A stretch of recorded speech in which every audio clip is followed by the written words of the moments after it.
सदर मोहतरम और तमाम ज़िम्मेदारान इकराम, इसी तरह आज की इस महफिल में शरीक तमाम मेहमानान इकराम, असातिज़ा इकराम, अज़ीज़ बच्चों, अल्हम्दुलिल्लाह अल्लाह के फजल करम से आज यौम जमहूरिया के 77वां ये खुशी का दिन हम मना रहे हैं। हम हिंदुस्तानियों के लिए हिंदुस्तान की तारीख में 2 दिन बहुत अहम हैं। एक 15 अगस्त का दिन, क्योंकि इसी दिन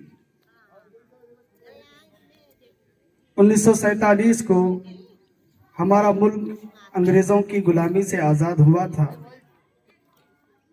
200 साल की मुसलसल अनथक कोशिश, बहुत सारे अनगिनत कुर्बानियों के बाद इस मुल्क को अल्लाह तबारक व तआला ने अंग्रेज़ों की गुलामी से आज़ाद किया।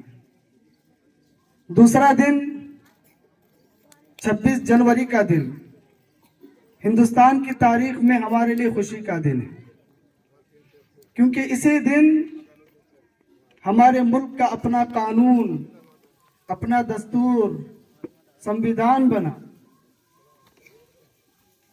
15 अगस्त 1947 को जब हमारा मुल्क अंग्रेज़ों की गुलामी से आज़ाद हुआ तो हमारे पास अपना कोई कानून नहीं था।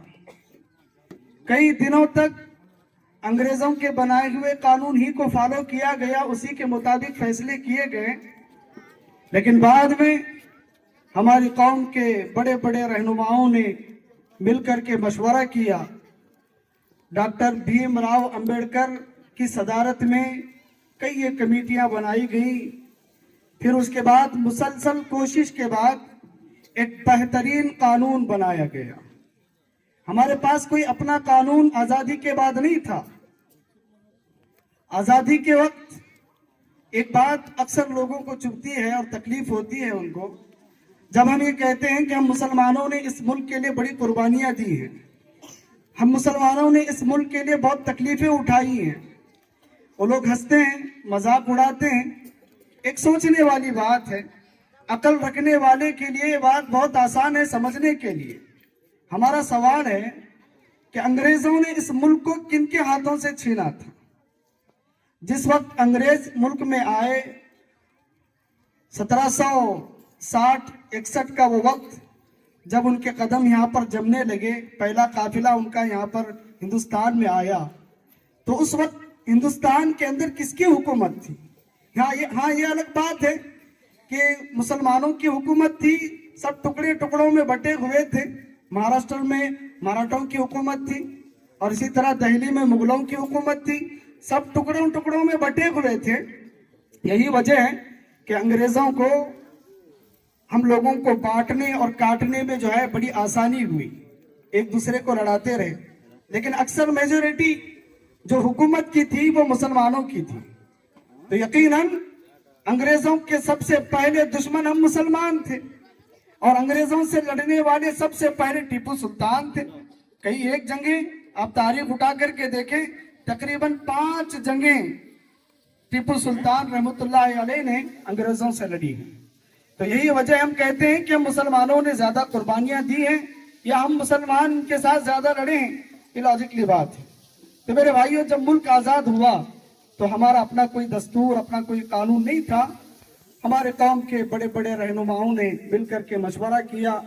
डॉक्टर भीमराव अंबेडकर की सदारत में कमेटी तश्कील पाई और मुसलसल कोशिश के बाद एक ऐसा कानून, एक ऐसा संविधान हमें मिला जिसको अगर हम फॉलो करेंगे पुरसुकून जिंदगी हम हिंदुस्तान के अंदर गुजार सकते हैं।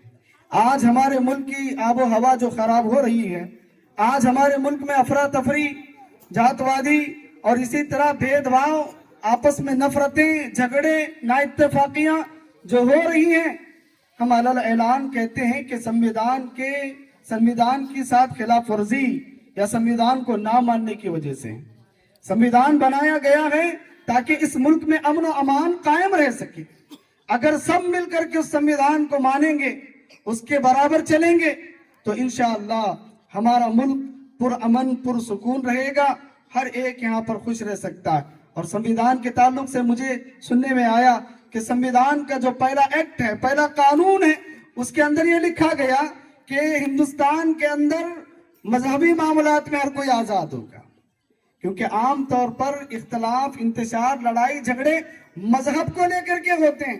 تو ڈاکٹر بھیم راؤ امبیڈکر صاحب نے سب سے پہلا ایکٹ اور قانون جو بنایا وہ تھا کہ مذہب کے معاملے میں ہر کوئی آزاد ہوگا، اپنے مذہبی معاملات میں ہر کوئی آزاد ہوگا، کوئی کسی کے مذہب میں دخل نہیں دے گا۔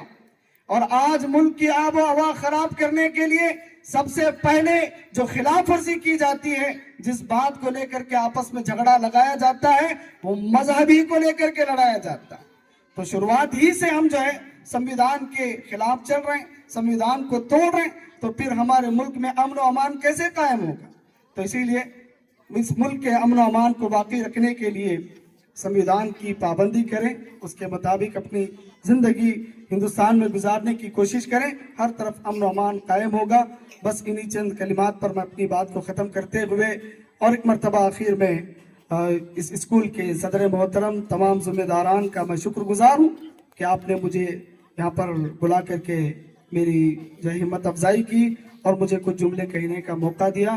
اللہ آپ کو جزائے خیر دے، اللہ تبارک و تعالیٰ آپ کی اسکول کو دن دگنی رات چگنی ترقیوں سے نوازے، اللہ تبارک و تعالیٰ یہاں پر پڑھنے والے طلبہ اور طالبات کو جو ہے نفع بخش علم عطا فرمائیں، اس اسکول کو، یہاں کے صدر، یہاں کے اساتذہ، سب کا نام روشن کرنے کا اللہ ان کو ذریعہ بنائے۔